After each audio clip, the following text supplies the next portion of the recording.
നിങ്ങൾ ഒരു നിമിഷം ഒന്ന് ആലോചിച്ച് നോക്കും. നമ്മൾ ലുലു മോൾ പോലെ വലിയ ഒരു കടയിൽ കയറി കുറേ ഇലക്ട്രോണിക് സാധനങ്ങളും ഫോണും വാഷിംഗ് മെഷീനും ഫ്രിഡ്ജും എല്ലാം വാങ്ങിച്ചിട്ട് നമ്മൾ കൗണ്ടറിൽ പൈസ കൊടുക്കാനായിട്ട് എത്തുന്നു. ആ സമയത്ത് കൗണ്ടറിൽ പൈസ വാങ്ങിക്കാൻ നിൽക്കുന്ന ആൾ നമ്മുടെ അടുത്ത് ചോദിക്കുന്നു, സാർ കാർഡാണോ ക്യാഷ് ആണോ കടമാണോ?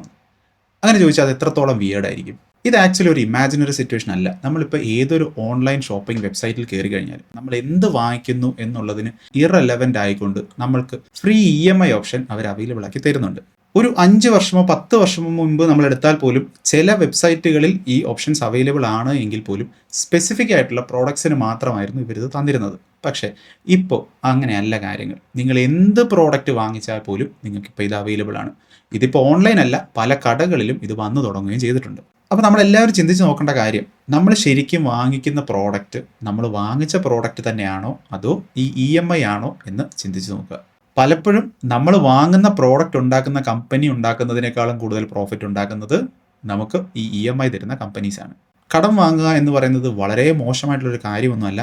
പക്ഷേ വളരെ നോർമൽ ആയിട്ടുള്ള കൺസ്യൂമർ പ്രോഡക്ട്സ് പോലും വാങ്ങിക്കുന്ന സമയത്ത് ഈ കടം എന്ന് പറയുന്നത് നമ്മുടെ ലൈഫ് സ്റ്റൈലാക്കി നമ്മൾ മാറ്റുന്നത് വളരെ ഡേഞ്ചറസ് ആയിട്ടുള്ളൊരു കാര്യം തന്നെയാണ്. നമ്മൾ കൃത്യമായിട്ട് ഇൻഫോംഡ് ആയിട്ട് എത്ര നാൾ കൊണ്ടാണ് അടയ്ക്കുന്നത്, ഇതിൻ്റെ പ്രോസസ്സിംഗ് ഫീ എത്രയാണ്, ഇൻട്രസ്റ്റ് റേറ്റ് എത്രയാണ് എന്നൊക്കെ കാൽക്കുലേറ്റ് ചെയ്ത് സമയമെടുത്ത് നമ്മൾ എടുക്കുന്ന ഒരു ലോണും നമ്മൾ ഒട്ടും വിചാരിക്കാതെ നമ്മൾ ഒരു പർച്ചേസ് നടത്തിയതിന് ശേഷം റാൻഡമായിട്ട് ചെക്കൗട്ട് പേജിലോ അതല്ലെങ്കിൽ ഒരു കൗണ്ടറിൽ നിൽക്കുമ്പോഴോ കടമായിട്ടാണോ വേണ്ടത് എന്ന് ചോദിച്ച് നമുക്ക് തരുന്ന EMIയും അതല്ലെങ്കിൽ ലോണും തമ്മിൽ ഒരുപാട് വ്യത്യാസമുണ്ട്.